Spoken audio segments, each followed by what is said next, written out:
Hello, here we go again. Happy Sunday. How are you this week? Just going to talk briefly about the box program. Only thing I could say is hopefully they'll do it better on the next round. I think I beat that to a pulp, so let's move on. This week I'd like to talk about technology and produce. Anyone could see, I keep on reading articles about appeal, packaging that it basically increases the shelf life of produce, and it's all great. And the so it's supposed to be like the solution to food waste, which we all agree that food waste is terrible. The same technology over the last 10, 15 years has increased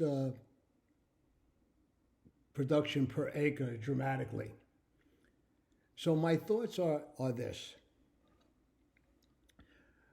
When you have produce that last a lot longer, coupled with an increased production of produce, what is the outcome of that? And let me explain.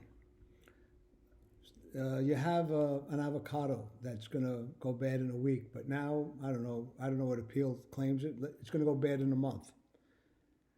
The problem is the avocados are still growing. So although you are extending the shelf life, there has to be an outlet for the increased production and the increased shelf life. Wouldn't you agree? So I don't understand how that's going to curtail food waste. I could tell you what will curtail food waste. That is if farmers and retailers sell their produce to consumers, and then consumers consume it and not throw it away. That takes care of food waste. But on the way the paradigm is going with extended shelf life, with the increased production, I don't see, and I just really would like everybody's thoughts on that. I keep on, reading more and more about these products that, and this Stay Fresh bags and this packets you could put in boxes, and now there's Appeal. So, I can tell you over the past 30 years, production has, retailers want produce to be cheaper and cheaper, right? But they don't sell it cheaper and cheaper. They pretty much maintain their margins or increase it. So if you listen to me at all, you know that I want retailers to sell produce the way God grows it, which is natural ebbs and flows. Excuse me. All right, everybody, stay away from me. I've just coughed. So I always said when I was in the retail business, the best way to reduce shrink, put it in somebody's shopping cart. So, and let me explain something. I got to put it into real terms. Everybody knows Thanksgiving, is a big holiday. It used to be a much bigger holiday for the produce business, but it's still a big holiday. But every retailer, wholesaler, grower, everybody knows the weeks after Thanksgiving are probably the worst of the year. In fact, when I used to speculate on markets, it was one of the 2 weeks I didn't speculate, no matter what. First 2 weeks of January or the other 2 weeks, last week of August. I had all these things that I wouldn't. So here's my contention. I always said it was 10 days after Thanksgiving that the FOB markets would react. Why? Because the week after Thanksgiving, people are not shopping. They're eating all their leftovers, right? So the following week, so that's 1 week, right? And then the following week, either by the 10th day, you either ate it or threw it out.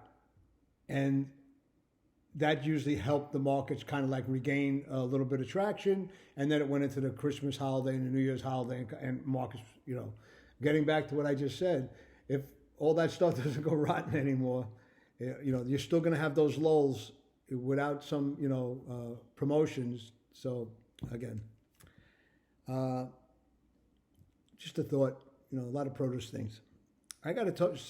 I got to speak about something really much more important. What's going on in this country right now? I think, without a doubt, anyone in this country saw what that police officer did to that man and killed him would not make this police officer right.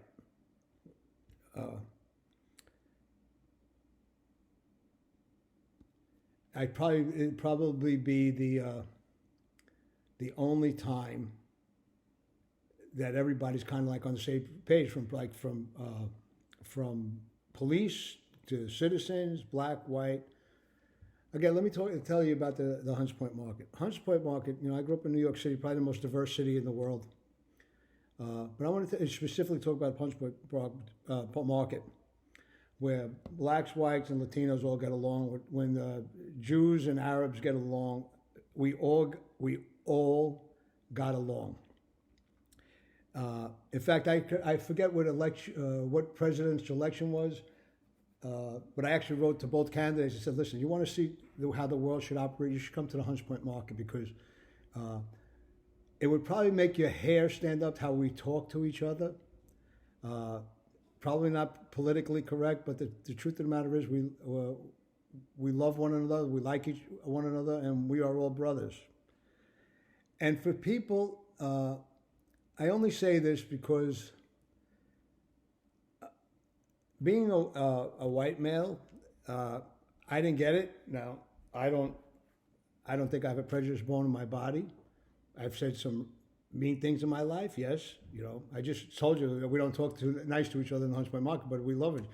But I have friends that tell me, and yes, black friends, two in particular, that they're very good friends. And then who I'm talking about, Lenny and Big Mike.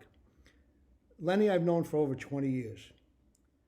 Now, I, as a person, don't think there's racism, because to me it doesn't, like I know how I'm going to tell you, I invited Lenny and Mike to my house, and I got to tell you, it's an inside joke, but they still haven't come. But you heard me, Lenny and Mike, right? But so for me, looking in, it's, I don't see it. But the stories that Lenny and Mike told me, that's what's happened present day, I can't believe it happens. So all I'm trying to say is, you got to put yourself in somebody else's shoes before you makes decisions. And then maybe, all the people that, said, oh, well, blacks are criminals and they, deserve it. And maybe all the times they told you about the police setting them up, maybe there's a lot of truth in it. Maybe some is made up, but maybe there's truth. All I'm just saying is everybody's got to really put themselves in each other's shoes, because, how I feel, we're Americans first, You really got to, there's a lot of other people that want to hurt us, and they're not from this country. So why don't we just stick together? Because it really breaks my heart when you see cities burning up, and it's just not right. I'm sorry to bring this into the produce business, but when I have something on my mind, I usually talk about it. I love everybody, and I want everybody to love one another. I didn't have such a magnificent life. I've had some hard times, in my life, but it doesn't mean you got to hate anybody for it. Just got to love everybody. So, anybody, I don't know if I got to tell you something about Big Mike. Big Mike sends out Big Mike should be a preacher, because he sends out texts every day to his friends, and I'll ask him if I could post his links and stuff like that. The guy is, I think God really talks to him directly, because he's unbelievable. All of us that get these, we say, Mike, how did you know that I needed that today? So Mike, I need you to talk to the United States today, buddy, and we got to hear something. We got to hear something that make everybody open their eyes. Okay, markets. We'll go back to produce. We're going to talk a little bit in length about the red pepper market. Red pepper market, pretty much strictly California's now. There will be new crop Mexicans coming in a week or two. And I'll tell you the truth, I have my own new crop Mexicans coming in September, October, November, then skip like a month or two and start again. Just planted at different altitudes. But right now it's basically a California deal. Now, a little history. Usually this California deal starts out a little high and then drops off. And as I spoke in the last couple of weeks, a lot of because of this high green pepper market, a lot of guys picked those peppers that were supposed to ripen up and turn red, picked them early because they had a high green pepper market.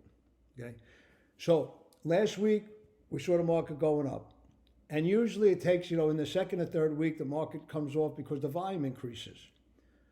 And last week we also had some warm weather that produced a flush on a lot of fields, so we had volume. We also had the last week of the month, which generally I just don't believe people get this. Yes, you do know business, but when you're buying for the following week, which is the beginning of the month, and everybody gets fooled on this every month. I just can't believe it. So kind of everybody pulls back their reins. So we have this increased volume, we have lack of business, and the market started falling off. That heat intensified greatly so that it was 105 to 110 degrees where they grow these peppers. That's not good for the peppers. That's not good for harvesting. And you're going to see a big drop off in volume. Now it's going to cool off next week. But the history of this market is usually it comes off and everybody thinks it's going to crash. I don't think it's going to crash. I think it may be a little lower just based on that little increased volume. But I also think you have the beginning of the month that's going to pick up the pace and also pick up demand.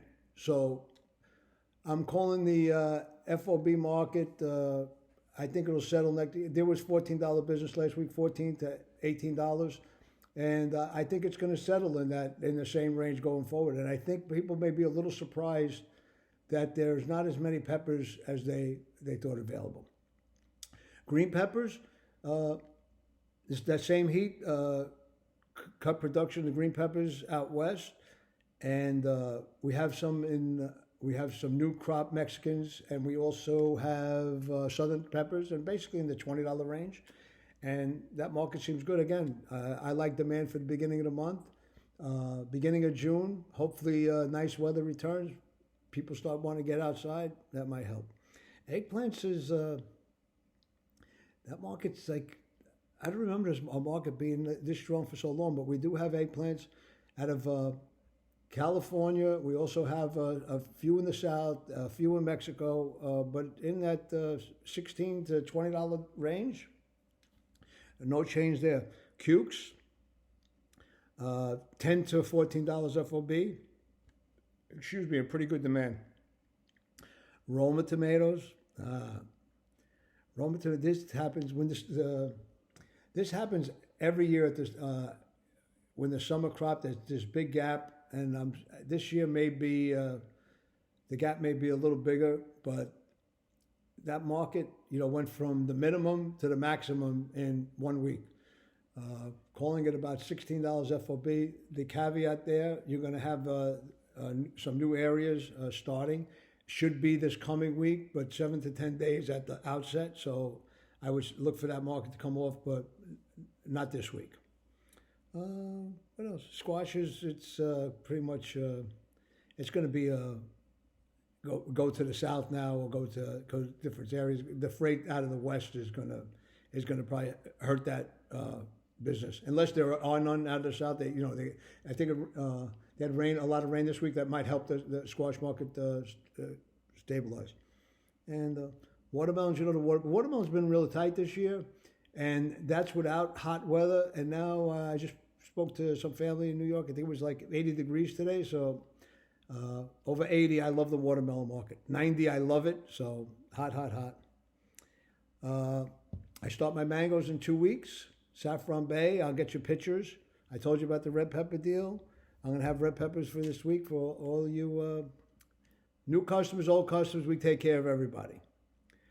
Come on, everybody. Smile upon each other. Everybody get together. Try to love one another right now.